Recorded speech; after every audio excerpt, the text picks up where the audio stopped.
చాలా మంది దీంట్లో అసలు రేంజే రావడం లేదు, 100 వస్తుంది, 90 వస్తుంది, 110 వస్తుంది అని చెప్తున్నారు. ఏమైనా టిప్స్ ఇస్తారా రేంజ్ ఎక్కువ రావడానికి? 100%.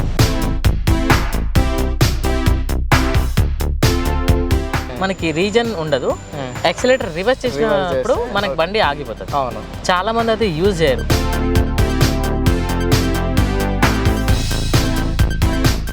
బగ్స్ అయ్యేది ఇప్పుడు మూఎస్ 4 వచ్చిన తర్వాత ఏం బగ్స్ అనేది లేదు. ఓకే.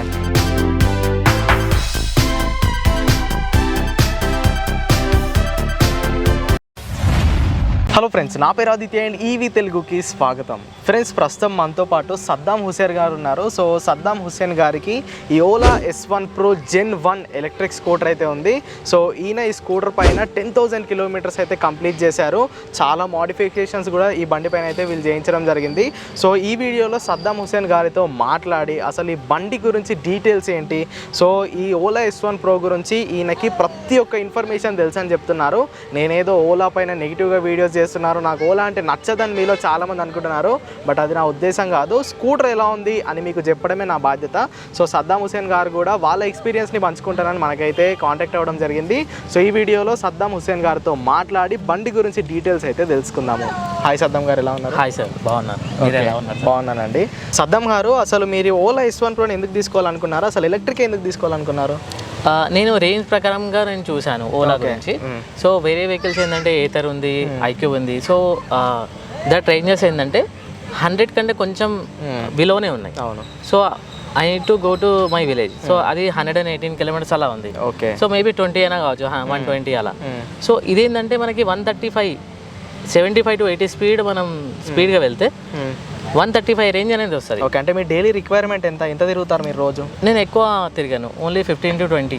ఓకే. అప్పుడప్పుడు మీ విలేజ్ 120 కిలోమీటర్స్ వెళ్ళడానికి మీరు ఒక మంచి రేంజ్ ఉన్న స్కూటర్ అనేది నేను చూస్ చేసుకున్నాను. ఓకే. మరి పెట్రోల్కి ఎందుకు వెళ్ళలేదు? Electric, why electric? పెట్రోల్ బండి నా దగ్గర ప్లాటినా ఉంటే, ఓకే, అది కూడా చాలా మంచి. అవును, దాన్ని కూడా నేను వాడాను. సో అది కొంచెం ప్రాబ్లం ఇవ్వడం వల్ల నేను ఎలక్ట్రిక్ తీసుకుందామని, ఓకే, నేను అది ఖరాబ్ అయింది. సో ఇది నేను తీసుకున్నాను. ఎన్ని రోజులు అవుతుంది బండిని తీసుకొని? ఈ బండిని తీసుకొని నేను కరెక్ట్గా 5 months అవుతుంది. ఓకే. 5 monthsలో మీరు 10,000 కిలోమీటర్స్ కంప్లీట్ చేశారు. 5 months అంటే ఇంకో 2 months ఆగితే మీకు Gen 2 వచ్చేది కదా, వెయిట్ చేయలేదా? నేను వాళ్ళకి అడిగానండి. ఓకే. సో వాళ్ళు నాకు అప్గ్రేడెడ్ ఏమైనా వెహికల్ ఏమైనా వస్తుందంటే లేదని చెప్పారు. సో ఆ టైంలో నేను ఇదే సెలెక్ట్ చేసుకున్నాను. ఓకే. హైయెస్ట్ రేంజ్ అని. ఓకే. ఇక వెహికల్ చూస్తూ ఉంటే మోడిఫికేషన్లు చాలా చేయించారు మీరు. ఏమేమి మోడిఫికేషన్స్ చేయించారు చెప్పండి ఒకసారి. నేను ఇది ఫ్రంట్లో ఇది చేయించాను, వైజర్ పెట్టించాను. ఎందుకంటే మా పాప నిలబడినప్పుడు ఏదైనా తగలకూడదని అండ్ వాటర్ పడకూడదని, కొంచెం లుక్ వైజ్ కూడా బాగుంటుందని నేను చేయించాను. అవును.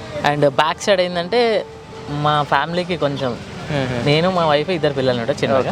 సో కొంచెం సీట్ చిన్నగా ఉంది, లైట్గా.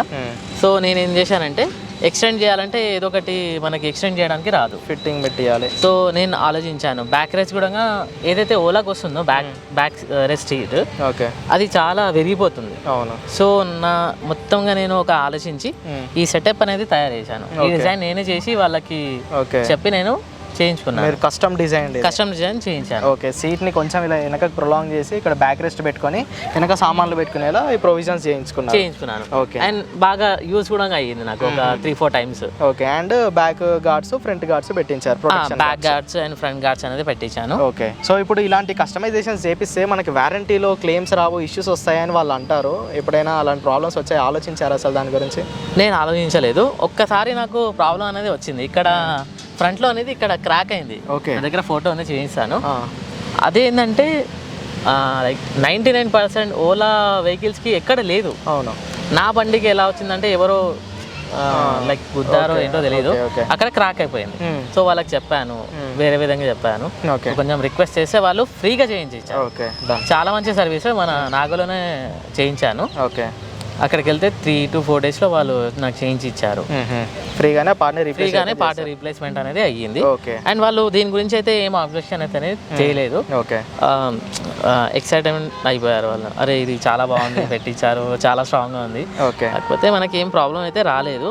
ఈవెన్ ఏంటంటే యాక్సిడెంట్ చూడండి, ఎవరైనా వచ్చి గుద్దినా కానీ మనకి సేఫ్టీగా ఉంటుందని నా ఆలోచనతో అండ్ గ్రిప్ అండ్ బ్యాలెన్సింగ్ కూడా ఉంటుందని ఈ కాన్సెప్ట్ని నేను తీసుకున్నాను. ఓకే. ఎందుకంటే మొత్తం లోపల ప్లాస్టిక్ ఉంటుంది కాబట్టి ఇక రేంజ్ గురించి మాట్లాడుకుంటే ఓలా వాళ్ళు అప్పట్లో 183 కిలోమీటర్స్ క్లెయిమ్ చేశారు దీనిపైన రేంజ్. సో మీకు ఎలా వచ్చింది 5 monthsలో రేంజ్ సింగిల్ ఛార్జ్ పైన? 170 నాకు ఈకో మోడ్లో, నేను ఎప్పుడు ఈకో మోడ్లోనే డ్రైవ్ చేస్తాను. సో 170 100% నాకు వచ్చింది. ఓకే.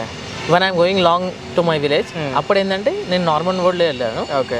నాకు వెళ్ళేటప్పుడు ఒక 7 kilometers, వచ్చేటప్పుడు ఒక 7 kilometers అనేది ఎక్కువ రేంజ్ ఇచ్చింది. ఓకే. అంటే ఓవరాల్గా ఎంత వచ్చింది సింగిల్ ఛార్జ్ పైన? 177 దాకా వచ్చిందా? లేదు, ఈకో మోడ్లో నేను డ్రైవ్ చేయలేదు, నార్మల్. ఓకే. 135 అంటే నాకు 143 వరకు నాకు ఇచ్చింది. ఓకే. చాలామంది దీంట్లో అసలు రేంజే రావడం లేదు, 100 వస్తుంది, 90 వస్తుంది, 110 వస్తుంది అని చెప్తున్నారు. ఏమైనా టిప్స్ ఇస్తారా రేంజ్ ఎక్కువ రావడానికి? 100%. సో దీంట్లో ఏంటంటే మనకి యాక్సలరేషన్ పైనే ఉంది బండి. ఓకే. దీంట్లో ఏంటంటే ఒకటి మనకి రీజియన్ అనే ఆప్షన్ ఉంది. అవును. కొంతమంది మీడియం, డిఫాల్ట్, హైయర్ మోడ్ ఉంటుంది. అవును. దాంట్లో ఏ మోడ్లో పెట్టుకుంటారో అది తెలీదు. సో సిటీలో మనకి ఎక్కువగా అవసరం లేదు హై రీజియన్ పెట్టుకోవడానికి. ఓకే. దీంట్లో ఒక ఆప్షన్ ఇచ్చింది, ఏదైతే మనకి అప్డేటెడ్ వర్షన్ వచ్చిందో MovOS 3.4 దాంట్లో ఆఫ్ అనే ఒక ఆప్షన్ ఉంది. ఓకే. రీజియన్ ఆఫ్ చేసుకోవచ్చు మొత్తంగా. ఆఫ్ చేసుకుంటే ఏంటంటే మనకి బెనిఫిట్, ఎక్సిలేటర్ ఇచ్చి డౌన్ చేయడం వల్ల మనకి ఫ్రీగా వెళ్ళిపోతుంది బండి. ఓకే. అక్కడ మనకి అడ్జస్ట్మెంట్ మైలేజ్ అనేది మనకి కవర్ అవుతుంది. ఓకే. ఇంకోటి ఏంటంటే చాలామంది ఎక్సిలేటర్ ఏదైతే థాటల్ ఉందో ఎగ్జాంపుల్, సో ఈ థాటల్ని ఇన్స్టెంట్గా ఇచ్చి ఇలా పట్టుకుంటారు. అవును. సో అది wrong. Okay. So we have to చాలా స్మూత్గా యాక్సిలేటర్ అనేది ఇవ్వాలి. ఓకే. మళ్ళీ డౌన్ చేయాలి, మళ్ళీ ఇవ్వాలి, మళ్ళీ డౌన్ చేయాలి. ఓకే. ఇలా చేయడం వల్ల ఆటోమేటిక్గా పికప్ అనేది రేజ్ అవుతూ ఉంటుంది. ఓకే. ఇన్స్టెంట్గా పట్టుకుంటే రేజ్ కాదు. అవును. సో డౌన్ చేయాలి మళ్ళీ. సో అక్కడ మనకి కొంచెం టెక్నిక్గా యూజ్ చేస్తే ఓకే ఎంత కొంచెం హిల్ ఉన్నా కానీ మూమెంట్ అనేది వెహికల్ అయిపోతుంది. ఓకే. సో థ్రాటిల్ మనం కరెక్ట్ కంట్రోల్ చేస్తే రేంజ్ అనేది బాగా వస్తుంది. ఓకే. ఇంకేమైనా టిప్స్ ఉన్నాయా ఓలా రైడర్స్కి మీరు ఇవ్వాలనుకున్న టిప్స్? ఇంకోటి ఏంటంటే టిప్స్ మనకి ఈకో మోడ్లో క్రూజ్ కంట్రోల్ ఇచ్చారు. ఓకే. చాలా యూజ్. ఓకే. చాలా ఇంతకుముందు లేదు, రీసెంట్ అప్డేట్లో వచ్చింది. ఇప్పుడు మనం హిల్ పైన వెళ్తున్నాం, ట్రాఫిక్ లేని టైంలో మనం ఆ బటన్ ప్రెస్ చేసాం అనుకోండి, అది ఎప్పుడు స్టార్ట్ అవుతుంది అంటే క్రూజ్ కంట్రోల్ 20 స్పీడ్ తర్వాతనే స్టార్ట్ అవుతుంది, దాని బిలో కాదు. అప్పుడు మనకి బెనిఫిట్ ఎప్పుడంటే ట్రాఫిక్ లేనప్పుడు ప్రెస్ చేసాం అనుకోండి, అదే స్పీడ్లో దూసుకుని వెళ్ళిపోతుంది. అది అదొక నాకు బాగా నచ్చింది, చాలా బెనిఫిట్ కూడా ఉంది. ఓకే.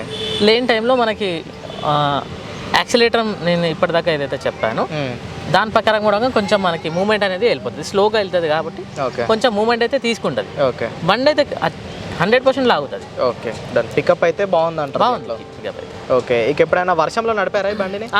నడిపాను. ఏమైనా ప్రాబ్లమ్స్, ఇష్యూస్ లాంటివి? కొంచెం లైట్గా భారీ వర్షంలో డిస్ప్లే అనేది ఆటోమేటిక్గా అటు చేంజ్ అయ్యింది, అంతే, ఏం లేదు. ఓకే. దాని తర్వాత రిజాల్వ్ అయిపోయిందా? అయిపోయింది. ఓకే.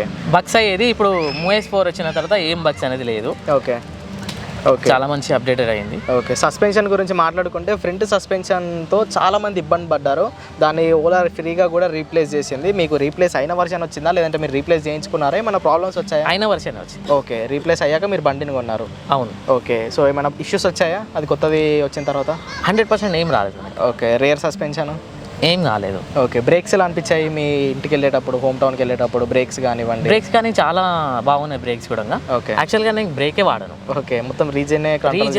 యాక్చువల్గా దీంట్లో ఏంటంటే ఆఫ్ చేసిన తర్వాత మనకి రీజన్ ఉండదు, యాక్సిలేటర్ రివర్స్ చేసినప్పుడు మనకి బండి ఆగిపోతుంది. అవును. చాలా మంది అయితే యూజ్ చేయరు, ఓన్లీ బ్రేక్సే వాడతారు. అవును.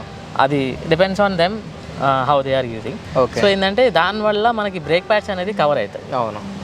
అప్పుడు ఏంటంటే మనకి ఏదైతే మనకి ప్యాకేజ్ ఉందో అది తీసుకోవడానికి అవసరం లేదు. నాకేంటంటే వాళ్ళు ఇంకో బెనిఫిట్, ఓలా సర్వీస్ ప్యాకేజ్ అయితే ఉందో వాళ్ళు నాకు ఫ్రీగా కనెక్టివిటీ అనేది చేసి ఇచ్చారు. ఓకే. కావాలంటే ఇన్ కేస్ బై ఛాన్స్ నాకు అది ఫ్రీగా అయిపోతుంది నాకు. ఓకే. డన్. ఇక ఫీచర్స్ గురించి మాట్లాడుకుంటే ఈ MovOS 3.4 వచ్చాక చాలా ఫీచర్స్ వచ్చాయి S1 Proలో. సో అవన్నీ మీరు డే బై డే యూజ్ చేస్తున్నారా? ఏ ఫీచర్స్ యూజ్ అవుతాయి మీకు? నాకు ఏది అడుగుతున్నారు మీరు? డిస్ప్లేలో ఉన్న ఫీచర్స్, మ్యూజిక్ కంట్రోల్ కానివ్వండి, క్రూజ్ కంట్రోల్ కానివ్వండి. క్రూజ్ కంట్రోల్ అయితే నేను మాక్సిమం నేను యూజ్ చేస్తాను. అప్పుడప్పుడు ఫ్రీగా వెళ్తున్నప్పుడు నేను ఆన్ చేసుకుంటాను. ఓకే. ఇండికేటర్స్ కూడా చాలా మంచి ఫీచర్. ఆటో క్యాన్సిలేషన్ చాలా బాగుంది అది. అది కూడా నేను వాడతాను. ఓకే. మ్యూజిక్ వింటారా? మ్యూజిక్ కూడా వింటాను, అప్పుడప్పుడే వింటాను. ఓకే. రేర్గా, చాలా రేర్గా. ఓకే. డిస్ప్లే ఎప్పుడైనా బగ్స్ వచ్చాయా? ఆగిపోవడం కానీ, టచ్ పనిచేయకపోవడం? ఏదైతే మూవ్ S4 బిఫోర్ అనేది వచ్చినాయి. ఓకే. ఇప్పుడైతే వస్తలేదు. ఓకే. బిల్డ్ క్వాలిటీ ఎలా అనిపించింది మీకు? బిల్డ్ క్వాలిటీ అయితే ఓకే. నేను యాక్చువల్గా మ్యాక్సిమం అయితే వీడియోస్ చూసాను. బిల్డ్ క్వాలిటీ అనేది ఓకే. మనం ఇప్పుడు ఒక పని చేస్తే ఇరుగుతుంది. ఓకే. కాకపోతే ఏంటంటే మనం వెళ్తున్నాం వెహికల్, యాక్సిడెంట్ అనేది చాలా తక్కువగా అవుతుంది. అవును. అలాంటి టైంలో ఓకే. బట్ ఈ క్రాష్ గార్డ్స్ అన్ని వేసుకుంటే ప్రొడక్షన్ అనేది ఉంటుందంట. ఉంటుంది. ఓకే. ఇక దీని పికప్ పవర్, టాప్ స్పీడ్ ఎలా అనిపించింది మీకు? పికప్ పవర్, టాప్ స్పీడ్ అనేది చాలా బాగుంది. టాప్ స్పీడ్ చూసాను. ఓకే. 110 km/h 10 స్పీడ్ అనేది రీచ్ అవుతుంది హైపర్ మోడ్ లో. ఓకే. సో ఇవన్నీ యాక్సెసరీ పెట్టాక ఆ స్పీడ్స్ లో ఎలా ఉంది స్టెబిలైజేషన్ కానివ్వండి? చాలా బాగుంది. ఓకే. అండ్ మైలేజ్ కూడా ఒక్క 1 కిలోమీటర్ కూడా నాకు తగ్గలేదు. ఓకే. ఇది ఏంటంటే 7 kgs ఉంటుంది మొత్తం కలిపి. ఓకే. అయినా కానీ నాకు తగ్గలేదు. ఈవెన్ ఇది ఉంది, అది ఉంది, అవన్నీ ఉన్నాయి, ప్లస్ ముంగట కూడా ఉంది, ఎవ్రీథింగ్ ఉన్నా కానీ నాకు ఏం తగ్గలేదు మైలేజ్. ఓకే. ఛార్జింగ్ టైం గురించి మాట్లాడుకుంటే ఎంతసేపు పడుతుంది full charge? 6 hours full charge. మీరు మొత్తం డిశ్చార్జ్ చేస్తారా లేదంటే 20%, 30% మామిడే పెడతారా? నేను 20 km రేంజ్ లైక్ 19-20% ఉన్నప్పుడు నేను పెట్టేస్తాను. ఓకే. ఇంకా ఎక్కువ ఉన్నప్పుడే పెడతాను. ఓకే. ఈ 5 monthsలో మీ ఇంట్లో కరెంట్ బిల్లు ఏమైనా ఫ్లక్చుయేషన్స్ గమనించారా? లేదండి, నేను యాక్చువల్గా ఆఫీస్లోనే పెడతాను. ఓకే. సో ఫ్రీగా నడుపుకుంటున్నారు మీరు బండి అయితే? నాకైతే చాలా బాగా సేవింగ్స్ అనేది అవుతుంది. ఓకే. ఏమైనా ఇష్యూస్ వచ్చాయి 5 monthsలో? ఏం రాలేదండి. ఓకే. ఇలా ఇష్యూస్ వచ్చి సర్వీస్ సెంటర్కి వెళ్ళడము, అక్కడ 1 week 10 days అలా ఉండిపోవడము? లేదు, అసలు ఒక్క ఇష్యూ కూడా లేదు నాకు. ఓకే. చాలా మంది నేను యాక్చువల్గా నేను సర్వీస్ సెంటర్ వెళ్ళినప్పుడు చాలా వెహికల్ చూశాను. అవును. మాక్సిమం బ్రేక్ ప్యాడ్స్ గురించి అండ్ యాక్సిడెంట్ వెహికల్స్ అనేది ఎక్కువగా ఉన్నాయి. Okay. There is no problem. ఏదైనా ఎలకల్ వైర్లు కానీ కొరకడం కానీ అలాంటివి ఏమైనా ఉంటేనే వాళ్ళు 1 week అలా పెట్టుకున్నారు. ఓకే. వై బికాజ్ ఏంటంటే వాళ్ళ దగ్గర కూడా వర్కర్స్ అనేది లేరు కాబట్టి మనకి అలా బ్యాడ్ కన్జంప్షన్ అనేది. ఓకే. ఎక్కడ తీసుకున్నారు మీరు బండి? నేను మలమన్నమా దగ్గర ఉంటాను. కూడా. ఓకే. సో అక్కడే ఒక షోరూమ్ ఉంది, అక్కడ తీసుకున్నాను. షోరూమ్లోనే బుక్ చేశాను. పీరియాడిక్ సర్వీస్ ఎక్కడ తీసుకెళ్తారు? సార్ ఏం లేదు, అలాంటి ఏం లేదు. ఓకే. ఇంతవరకు సర్వీస్ ప్రాబ్లం ఉంటేనే వెళ్తాను, లేకుంటే అసలు వెళ్ళాను. ఓకే. అంటే వాళ్ళు చెప్పారా ప్రాబ్లం ఉంటేనే రండి? అవును, ప్రాబ్లం ఉంటేనే తీసుకెళ్ళండి, లేకుంటే ఈ వెహికల్కి అనేది సర్వీస్ అవసరమే లేదు. ఓకే. సో ఇంకా ఏమైనా ఉందా మీ బండి గురించి చెప్పాల్సింది? లైక్ బండి గురించి ఏంటంటే సార్, మనకి ఏదైతే కస్టమర్స్కి రివ్యూ ఇవ్వాలో, సో ఏదైతే మనకి బ్రేక్ ప్యాడ్స్, మెయిన్ బ్రేక్ ప్యాడ్సే ఉన్నాయి, ఏం లేదు. సో యాక్సిలేటర్ కూడా మనం కొంచెం స్మూత్గా వాడామనుకోండి, giving accelerator and releasing that, so అప్పుడు మనకి మైలేజ్ కూడా కొంచెం మనకి కవర్ అవుతుంది. ఓకే. మొత్తంగా మనం చేసే యాక్సిలరేటర్ పైనే ఉంటుంది మైలేజ్ వెహికల్ అనేది. ఓకే. సో ఫైనల్గా ఓవరాల్ 10 ఎంత రేటింగ్ ఇస్తారు మీ బండికి? 10లో నేను 9.8 వరకు ఇస్తాను నేను, ఎందుకంటే ఓన్లీ ఒక బిల్డ్ క్వాలిటీ అది కూడా ఓకే. ఎందుకు అంటున్నా అంటే ఇప్పుడు యాక్సిడెంట్ అయితేనే అప్పుడు ఏదైనా డ్యామేజ్ అనేది అవుతుంది వెహికల్, లేకుంటే అప్పటి వరకు కాదు. సో దానిపైన చూసుకుంటే ఓకే అన్నట్టు బండి. ఓకే. ఇప్పుడు ఓలా S1 Pro Generation 2 చూసారా మీరు? చూశాను, నడిపాను, అదైతే ఎక్సలెంట్ ఉంది. ఓకే. నేను వాళ్ళకి అడిగాను, నా బండి ఇచ్చేస్తాను, మీ వెహికల్ అనేది ఏదో మీరు ఎంత ఛార్జ్ చేస్తారో చేయండి, దీనికి ఒక 10,000 తగ్గించినా పర్లేదు, నాకు ఆ వెహికల్ ఇవ్వండి. సెకండ్ జనరేషన్ ఇవ్వను. ఓకే. ఈకో మోడ్ అయినా, నార్మల్ అయినా, స్పోర్ట్ అయినా, హైపర్ అయినా అసలు ఎక్సలెంట్ ఉంది. ఓకే. బిల్డ్ క్వాలిటీ కంపేర్ చేశారా దానికి దీనికి? కంపేర్ చేశాను. ఓకే. కొంచెం అంటే అది కూడా సేమ్ దీని లెక్కనే ఉంది. ఓకే. క్వాలిటీ అనేది మా ఇంటి దగ్గర ఉంది. ఓకే. ఒక పర్సన్ పర్చేజ్ చేశారు, సో చూశాను. ఓకే. ఓకే. క్వాలిటీ అనేది. ఓకే. థ్యాంక్ యూ సద్దాం గారు, మంచి ఇన్ఫర్మేషన్ ఇచ్చారు. Thank you. Okay. So friends చూసారుగా, మరి ఇదన్నమాట ఓలా S1 Pro Generation 1 యొక్క కస్టమర్ రివ్యూ. సో 5 months అయ్యి 10,000 kilometers నడిపినప్పటికీ వెహికల్ అయితే ఆయనకి చాలా బాగా నచ్చిందని చెప్తున్నారు. సో మీరు కనుక ఓలా S1 Pro Generation వాడుతూ ఉంటే మీ రివ్యూ ఏంటి? ఏమైనా ప్రాబ్లమ్స్ వచ్చాయా? బండి ఎలా ఉంది? ఈయన చెప్పిన దానికి మీరు అగ్రీ చేస్తారా లేదా అన్న విషయాన్ని కింద కామెంట్స్ చేసేయండి. సో వీడియో కింద మరి వీడియో కనుక హెల్ప్ఫుల్గా అనిపిస్తే లైక్ చేయండి, ఈవీ తెలుగు ఛానల్ని సబ్స్క్రైబ్ చేయండి. Until then, go green, go electric.